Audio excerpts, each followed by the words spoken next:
नमस्कार साथियों, स्वागत है आपका the history board with Sandeep में। साथियों, आज हम राजस्थान हिस्ट्री के एक अहम टॉपिक के बारे में चर्चा करने वाले हैं और हमारा टॉपिक है राजपूतों की उत्पत्ति। तो साथियों, इस टॉपिक को समझते समय हमारे सामने दो तीन बातें अहम तौर पे आएंगी कि अलग अलग विद्वानों ने राजपूतों की उत्पत्ति के संबंध में अपने अलग अलग विचार दिए हैं। ठीक है, यानी राजपूतों की उत्पत्ति को लेके विद्वान जो है वो किसी एक तर्क पर सहमत नहीं है। ठीक है, किसी विद्वान ने कहा कि भाई जो राजपूत हैं वो वैदिक आर्यों की संतान थे। ठीक है, कुछ विद्वानों ने कहा कि नहीं, उनकी उत्पत्ति अग्निकुंड से हुई थी। ठीक है, वहीं पे कुछ विद्वान ऐसे भी हैं जिन्होंने कहा कि भाई जो राजपूत हैं वो ब्राह्मणों के वंशज थे। और साथ ही जो विदेशी इतिहासकार या विदेशी विद्वान हैं उनका ये कहना था कि राजपूत जो हैं वो विदेशियों के ही वंशज थे। तो इसी प्रकार हम अलग अलग तर्कों की चर्चा करेंगे। तो सबसे पहले टॉपिक को शुरू करने से पहले हम इनकी इम्पोर्टेंस के बारे में जानेंगे। और सबसे अहम बात यह है कि 647 के आसपास, 647 के आसपास क्या होता है ईस्वी में कि भाई हर्षवर्धन की मृत्यु हो जाती है। हर्षवर्धन की मृत्यु के बाद में भारत में जो राजनीतिक एकता का दौर था जिसको गुप्त शासकों ने स्थापित किया था, तो वो जो राजनीतिक एकता का दौर है वो समाप्त हो जाता है, वो खत्म हो जाता है और उत्तर भारत में कई सारे छोटे छोटे राज्यों की स्थापना होती है। अब इन छोटे राज्यों की समस्या क्या थी कि ये एक दूसरे के साथ ही संघर्ष में उलझे रहते थे। ठीक है, और उसी संघर्ष के चलते जो है वो नए राजवंश, और जो नए राजवंश उभरे, नए शक्तिशाली राजवंश उभरे, उन्हीं में राजपूत राजवंश जो है वो अपना एक अहम स्थान रखते हैं। तो 647 ईस्वी में जब हर्षवर्धन की मृत्यु हुई और जो राजनीतिक एकता का दौर गुप्तों के समय से जारी था, खत्म होता है, छोटे छोटे नए राज्यों का उत्पत्ति होता है, उनका आपस में संघर्ष होता है, उसी के चलते नए शक्तिशाली राजवंशों की उत्पत्ति होती है जिसमें राजपूत जो है वो ये राजवंश अहम अपना स्थान रखते हैं। ठीक है, और इनकी महत्ता और इनका राजवंश किस हद तक शक्तिशाली था उसका पता इस बात से चल जाता है कि जो भारत का पूर्व मध्यकाल है, भारत का जो पूर्व मध्यकाल है, ठीक है, भारत के पूर्व मध्यकाल को राजपूत काल के नाम से ही जाना जाने लगा। ठीक, तो इसी चीज से राजपूतों की इंपॉर्टेंस को जाना जा सकता है।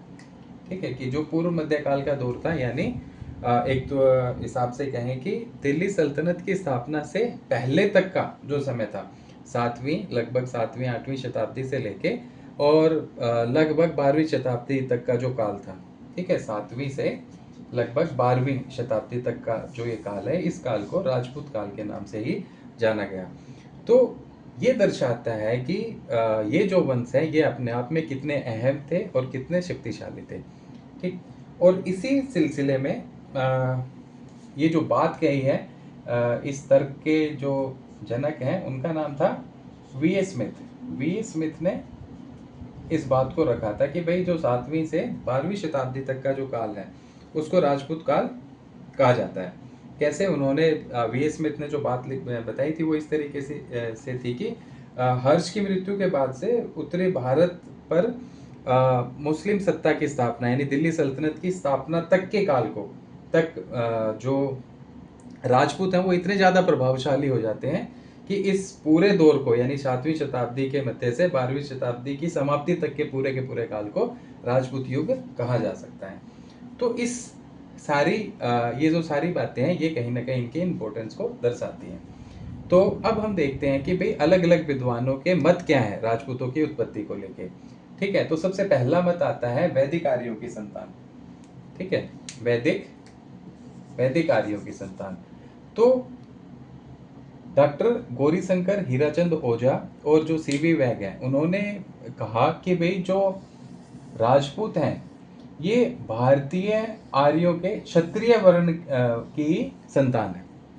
ठीक है, गौरीशंकर हीराचंद ओझा और सीवी वैग ने राजपूतों के संदर्भ में ये कहा कि जो राजपूत हैं ये भारतीय आर्यों के क्षत्रिय वर्ण, यानी जो राजन्य वर्ग था उसकी संतान मानते हैं। और इनका ये कहना था कि जिस तरीके से प्राचीन क्षत्रियों में अश्व पूजा, अस्त्र पूजा या फिर यज्ञ और बलि, ये सारी प्रथाएं प्रचलित थी, वो सारी की सारी प्रथाएं राजपूतों में भी प्रचलित थी।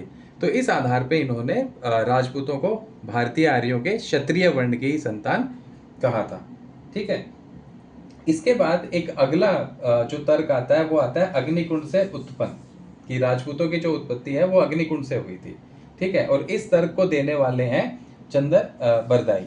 अब चंद्र बरदाई का जो अहम ग्रंथ है उसका नाम है पृथ्वीराज रासो, और चंद्र बरदाई जो थे वो पृथ्वीराज तृतीय के दरबारी विद्वान थे। तो इन्होंने अपने प्रसिद्ध ग्रंथ पृथ्वीराज रासो में राजपूतों की उत्पत्ति अग्निकुंड से बताई थी। ठीक। तो ऐसे कौन से विद्वान हैं जिन्होंने राजपूतों की उत्पत्ति अग्निकुंड से बताई?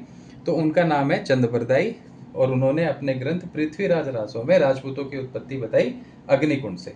ठीक है। इन्होंने कहा कि अग्निकुंड से जो राजपूत वंश उत्पन्न हुए थे उनमें थे परमार, प्रतिहार, चौहान और चालुक्य। यानी ये जो 4 वंश हैं इनकी उत्पत्ति अग्निकुंड से हुई। और इसके पीछे एक स्टोरी है। वो स्टोरी क्या है? तो पृथ्वीराज रासो में जो चंद्र बरदाई है वो लिखते हैं कि भाई आबू पर्वत के ऊपर कई ऋषि मुनि जो है वो निवास करते थे, जिनमें विश्वामित्र, गौतम, अगस्त्य।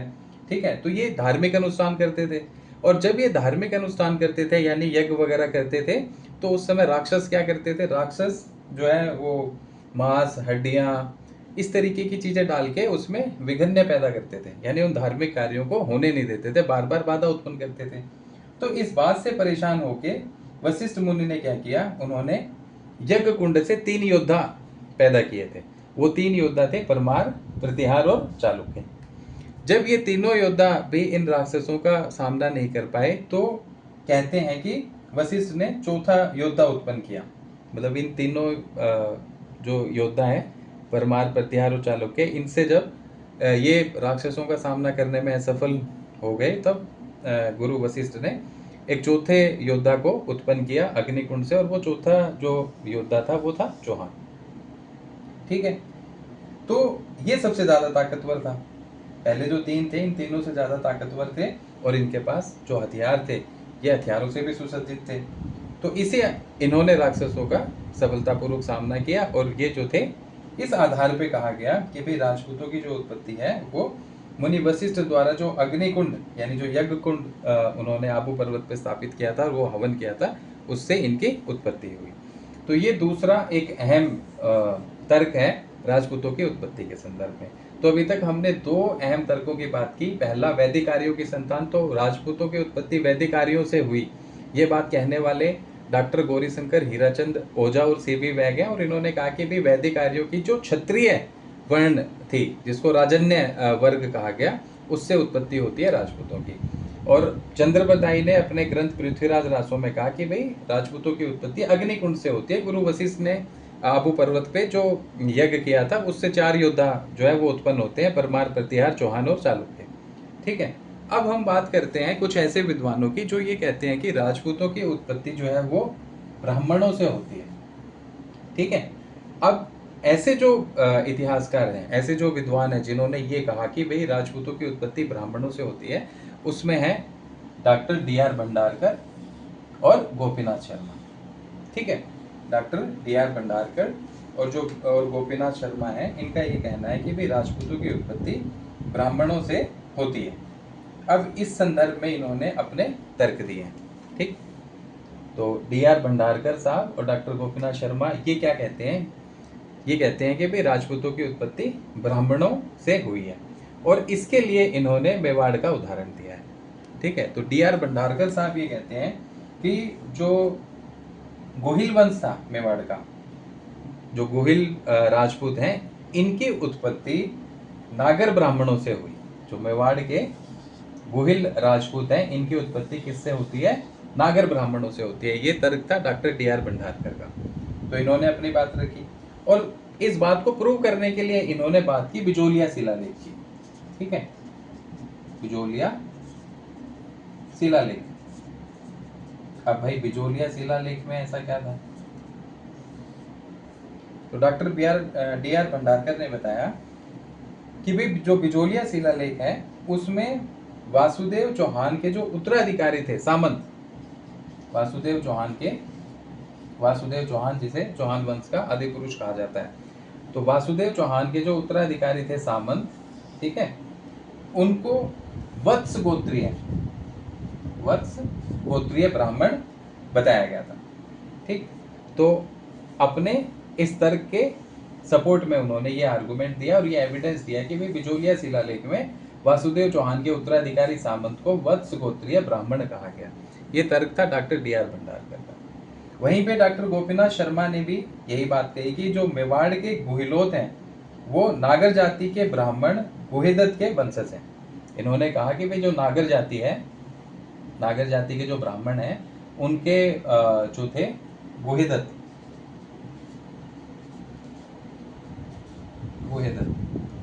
तो डॉक्टर गोपीनाथ शर्मा ने कहा कि जो मेवाड़ के गोहिल राजपूत हैं इनके उत्पत्ति नागर ब्राह्मणों के नागर ब्राह्मण वंश से इनकी उत्पत्ति बताई और कहा कि भाई जो गुहेदत्त हैं ये उनके वंशज हैं। तो इस तरीके से दोनों विद्वानों ने अपने अपने आर्गुमेंट के सपोर्ट में ये एविडेंसेस दिए हैं।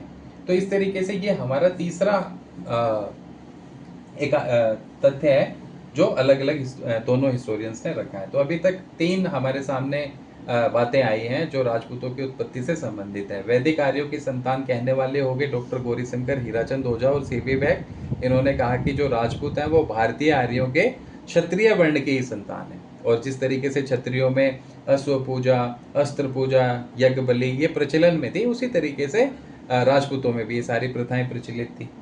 फिर अग्निकुंड से उत्पन्न का सिद्धांत दिया चंद्रबरदाई ने पृथ्वीराज रासो में बताया कि भी राजपूतों की उत्पत्ति अग्निकुंड से हुई और उसमें 4 जो वंश हैं, परमार, प्रतिहार, चौहान और चालुक्य, इनकी उत्पत्ति होती है। और गुरु वशिष्ठ ने आबू पर्वत पे ये यज्ञ किया था, क्योंकि जो ऋषि रह रहे थे वो जब अपने धार्मिक कार्य करते थे, जब यज्ञ वगैरह का इन गतिविधियों का संचालन करते थे तो राक्षस उसमें बाधा डालते थे। उससे निपटने के लिए ये यज्ञ गुरु वशिष्ठ ने आबू पर्वत पे किया और ये 4 योद्धाओं का वहां से जन्म होता है। ब्राह्मणों से उत्पत्ति के संदर्भ में डॉक्टर डी आर भंडारकर साहब ने कहा कि भाई जो मेवाड़ के गुहिल राजपूत हैं इनकी उत्पत्ति नागर ब्राह्मणों से होती है, और इसका एविडेंस मिलता है बिजोलिया शिलालेख में, जिसमें वासुदेव चौहान के उत्तराधिकारी सामंत को वत्स गोत्रीय ब्राह्मण कहा गया। वहीं पे डॉक्टर गोपीनाथ शर्मा ने कहा कि भाई जो मेवाड़ के का जो गुहिलोत वंश है इसकी उत्पत्ति नागर ब्राह्मणों से होती है, और उसमें जो उनके जो गुहेदत्त हैं उनके वंशज जो हैं वो राजपूत हैं। अब बात करते हैं हम उन हिस्टोरियंस की जो मूलतः विदेशी हैं और उनका आर्गुमेंट क्या है राजपूतों की उत्पत्ति को लेके। तो जेम्स कर्नल टोड, जिन्होंने annals and antiquity of Rajasthan लिखी है, तो जेम्स कर्नल टोड का ये कहना है कि जो राजपूत थे वे शक और सीथियनों के वंशज थे। जेम्स कर्नल टोड राजस्थान के इतिहास लेखक हैं। इन्होंने कहा कि राजपूत शक अथवा सीथियन जातियों के वंशज हैं।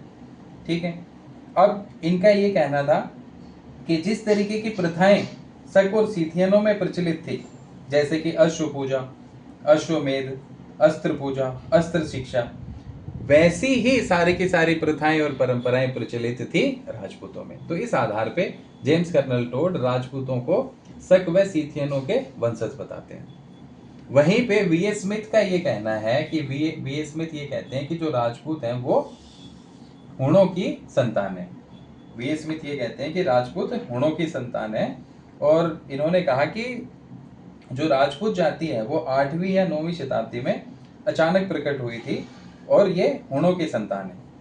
ठीक है, तो इस तरीके से साथियों हम ये देखते हैं कि राजपूतों की उत्पत्ति को लेकर विद्वान किसी एक मत पे सहमत तो नहीं है, और हर विद्वान का अपना एक अलग अलग तर्क है, और उस तर्क के सपोर्ट में कुछ आर्गुमेंट्स भी दिए हैं। पर इस सब से एक चीज हमारे सामने ये आ जाती है कि जो पूर्व मध्यकालीन भारत का इतिहास है वो कहीं ना कहीं राजपूत काल के नाम से जाना जाता है। पूर्व मध्यकालीन इतिहास को राजपूत काल के नाम से जाना जाता है, और उसका जो टाइम पीरियड है वो 7वीं शताब्दी के मध्य से लेकर 12वीं शताब्दी तक है, जिसके बारे में वी.ए. स्मिथ ने कहा है। ठीक, और इस पूरे के पूरे दौर में उत्तर भारत में कई सारे राजनीतिक, सामाजिक, सांस्कृतिक बदलाव हमें देखने को मिलते हैं, जो राजपूतों की भारतीय इतिहास में अपने इम्पोर्टेंस को दर्शाते हैं। तो साथियों, मैं आशा करता हूँ कि ये जो अलग अलग आर्गूमेंट्स हैं ये आपको समझ में आए होंगे, और यहीं से हम लोग जो है वो अलग अलग राजपूत वंशजों के बारे में पढ़ना शुरू करेंगे। तो मुख्यतः राजपूतों की उत्पत्ति से जुड़े हुए 4-5 आर्गूमेंट्स हमारे सामने हैं। वैदिक आर्यों की संतान, अग्निकुंड से उत्पन्न, ब्राह्मणों से इनकी उत्पत्ति, शक व सीथियनों से इनकी उत्पत्ति, और हुणों के साथ इनका संबंध। तो वी.एस. स्मिथ साहब ने हुणों के साथ इनका संबंध जोड़ा, जेम्स कर्नल टोड ने शक व सीथियन के साथ इनका संबंध है वो जोड़ने की कोशिश की। डी.आर. भंडारकर साहब ने इन्हें ब्राह्मणों से उत्पन्न बताया और कहा कि भाई बिचौलिया शिलालेख में लिखा गया है साफ साफ कि जो वासुदेव चौहान है उनके उत्तराधिकारी सामंत वत्स गोत्रीय ब्राह्मण थे। वहीं पे डॉक्टर गोपीनाथ शर्मा ने भी कहा कि जो मेवाड़ का गुहिलोत वंश है वो नागर ब्राह्मणों से उसकी उत्पत्ति हुई है, और नागर ब्राह्मणों में जो उनके आदि पुरुष थे गुहेदत्त, उससे उनकी उत्पत्ति होती है।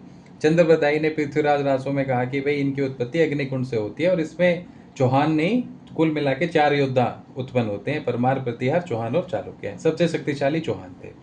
वहीं पे सीवी वैग और डॉक्टर गौरीशंकर हीराचंद ओझा कहते हैं कि वे राजपूत जो है वो वैदिक आर्यों की संतान थे, यानी जो भारतीय आर्य हैं उनके क्षत्रिय वर्ण की संतान ये माने जाते हैं, क्योंकि दोनों में लगभग जो परंपराएं और प्रथाएं थी वो एक समान थी।